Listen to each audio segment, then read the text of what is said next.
আমরা বসে আছি, এই টাইমে আমরা একটা খেলা খেলবো, ঠিক আছে? যে আমার পা ভালো করে টিপে দেবে তাকে আমি এই টাকাগুলো দেবো, এতগুলো টাকা তাকে দেবো। ঠিক আছে ঠিক আছে, তুমি ছোট, তাহলে তুমি আগে, ঠিক আছে?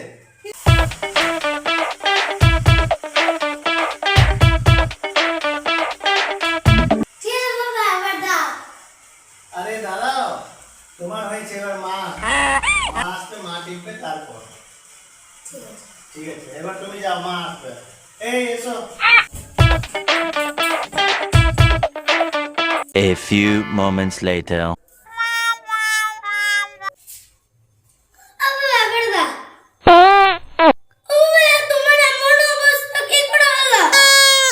আরে বাবু বলো না, তোমার মা ফার্স্ট হওয়ার জন্য লোভে জোরে পাটা টিপে দিয়েছে আর আমার পাটা ভেঙে দিয়েছে।